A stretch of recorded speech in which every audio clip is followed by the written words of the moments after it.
Hello Jumbo viewers and welcome to the Tube Weekend Edition. Yes, it's that time again to talk about the stories that made our week. Let's do it. Within the studio are the Tube's team, our journalist Shai Ringel and our editor-in-chief Yaron Tenbrink. Hello boys, how was your week? Perfect. Okay, so let's start with Apple. After introducing its new lineup of iPads and desktops, Apple proved even optimists wrong when it announced its quarter sales. It reported more than $41 billion in revenues, beating analyst expectation by $2 billion. The iPhone 6 is its fastest-selling phone ever.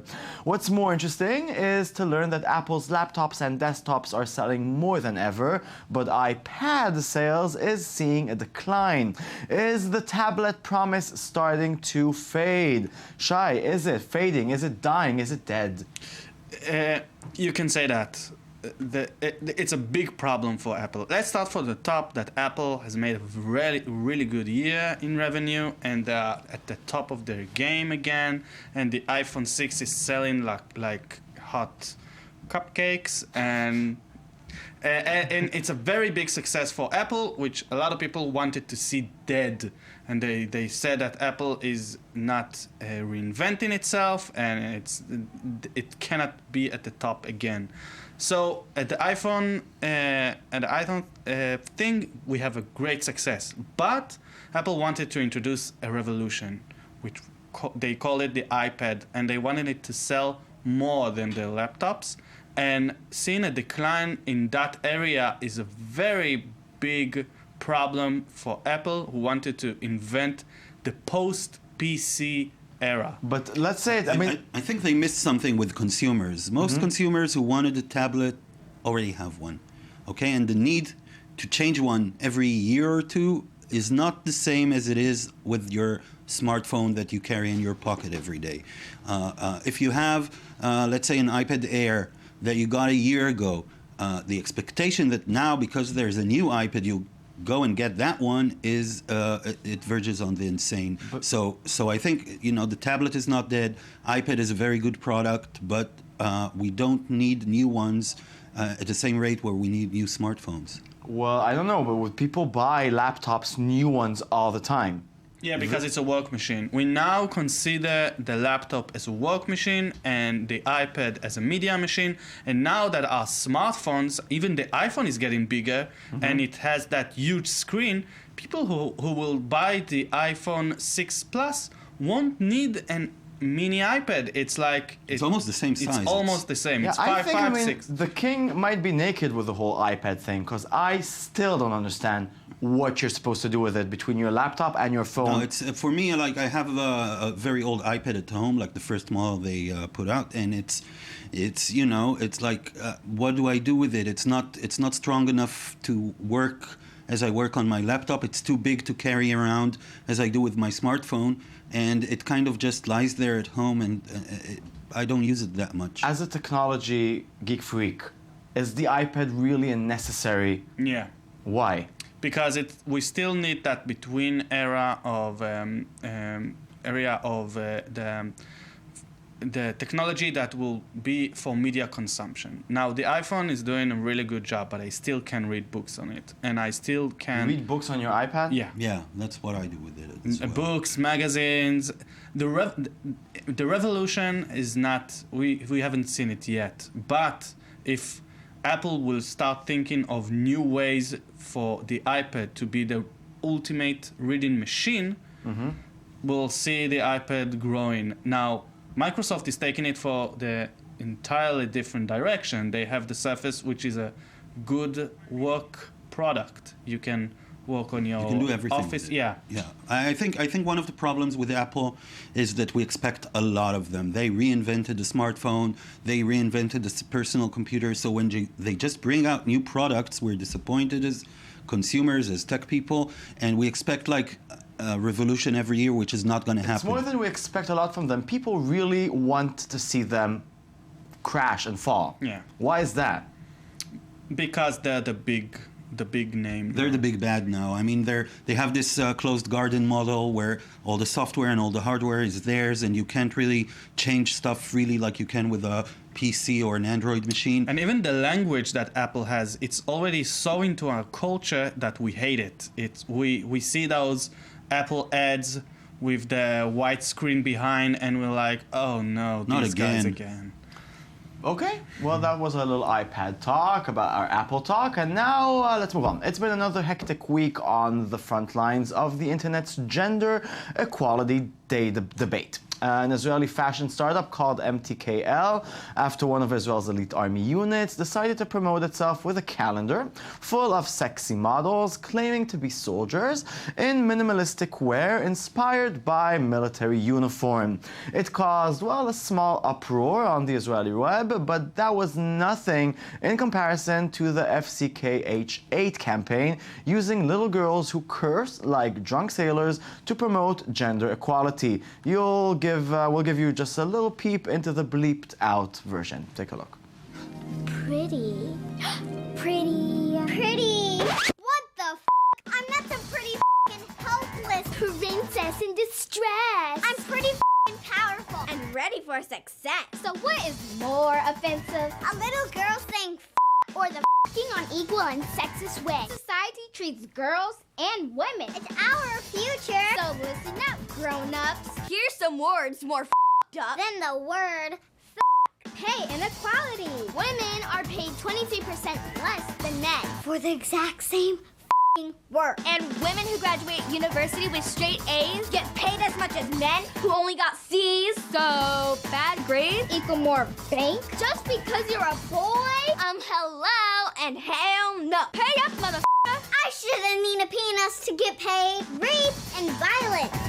Up fact. 1 out of every 5 women will be sexually assaulted. Wow, harshy. Yeah, the point is 1 out of 5 women get sexually assaulted. Which one of us, the girls ask, would be raped? They actually say that. Yeah, they actually say that. So it's a really strong, very strong, I'd say. How do they know the campaign. F word? Somebody taught them. Yeah. Everybody, it's kids hear people talking, and especially in the States, you will hear the F word all the time if you just walk on the street.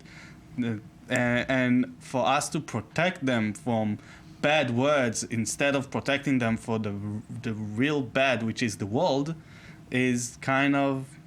No, I don't know about the sexual assault and violence, hopefully, but about when I watch these girls, it seemed to me that when they'll be adults earning money, that all the information they are now giving won't be relevant anymore. Let's hope so. I mean, but I really feel it, though. I think there is definitely, especially if you look at what's happening on the web, there is a movement, a very strong movement towards complete gender equality. But there is also very strong opposition to that. And just last week, we heard the new Microsoft CEO say women should not ask for a raise. What now? Why shouldn't they actually? Because there's a culture in the high-tech world and all over the Western world that says women should earn less.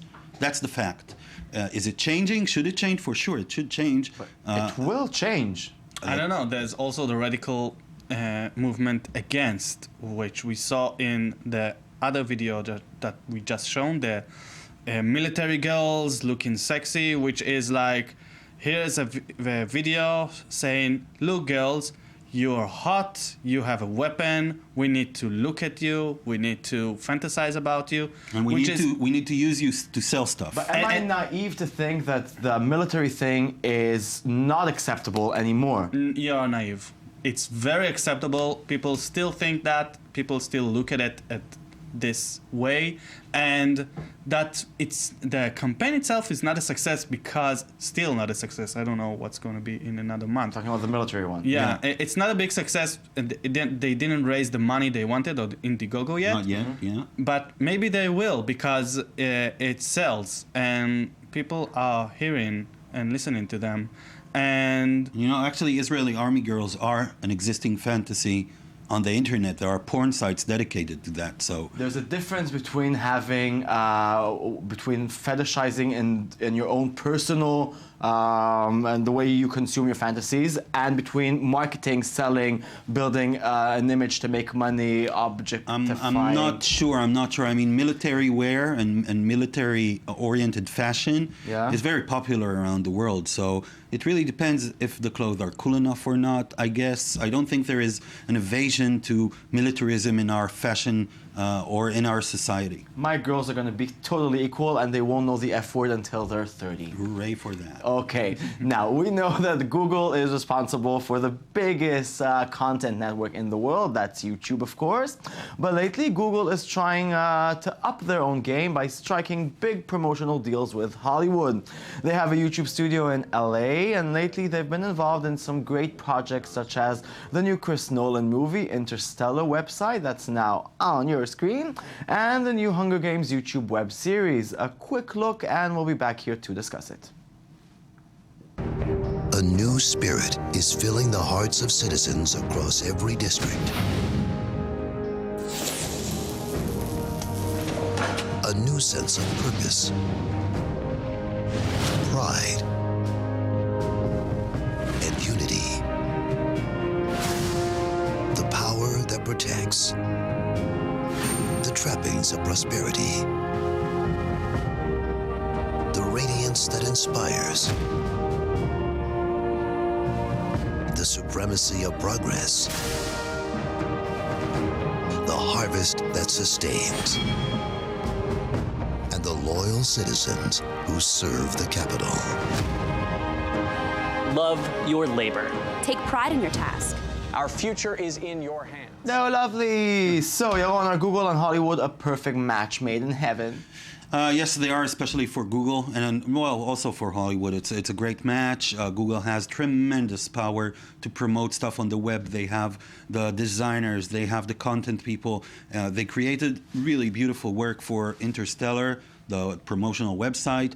I think the web series for the Hunger Game is also very smart. They're actually using very popular YouTubers who already have tens of millions. No, I don't think so. I think it looks pretty good, and that Hunger Game fans will get their click worth. I'm a fan. You're a fan. I am, sort of. I saw the movies. Shai, but why does Google keep insisting on producing content when actually it kind of fails most of the time? I don't think they fails. I think they are very good at generating user content, which is what Google does best. And they want to up their game, and they want people to learn from Hollywood, and they want their own users to learn from Hollywood. That's why it's a very good deal from Google. Hollywood wants to be a little bit Google. They want to control the world, and they want to think startup and innovation, and they feel kind of stuck, and they're doing their own, the big studios don't know how to reach people on the web. It's a fact. They're just very bad at it. The same way Google does not know how to produce content. The content they produce is a lot of times quite embarrassing. I mean, we can remember the festival that they did earlier this year. It was like the YouTube Awards. It was really bad. And I think they need Hollywood to up their content, and Hollywood needs them to as a way into the web. And it's a great match, and I think we'll also see some great promotional products coming out of it. Lovely.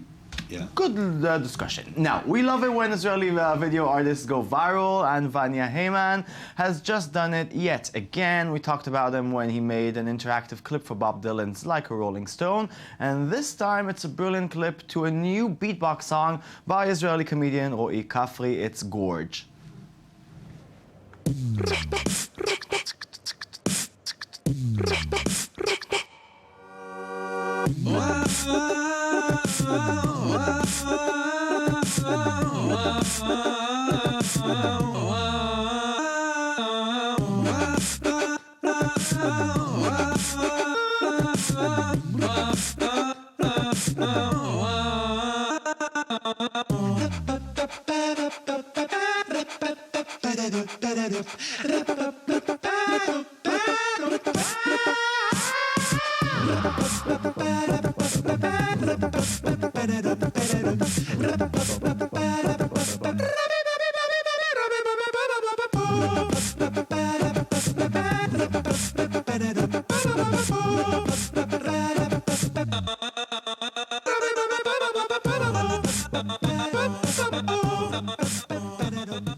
It's even danceable. Yeah, it's really nice. It's danceable. What have you got to say about this lovely clip here? I think it's great. I mean, Vanya Ayman lives in New York currently, but he produced some very cool videos before that. And I mean, when you look at that, he did it completely by himself. It's a low budget thing. People are very surprised to hear that it's a low budget thing. And, you know, that's what the web is for. Yeah, it's nice. It's a bit of an imitation to too many DJs. But okay, yeah. I kind of like it. But It's an homage. It's a good quality. Yeah. It's an homage. Okay, Shai, Aaron, thank you very much for being here. Meaning this show is over. Thanks for watching. Enjoy the rest of your weekend. We'll be here throughout the weekend with the show again and again and again and again, and back with a brand new one on Monday. And always remember, 2 wrongs don't make a right, but they make a good excuse. Goodbye.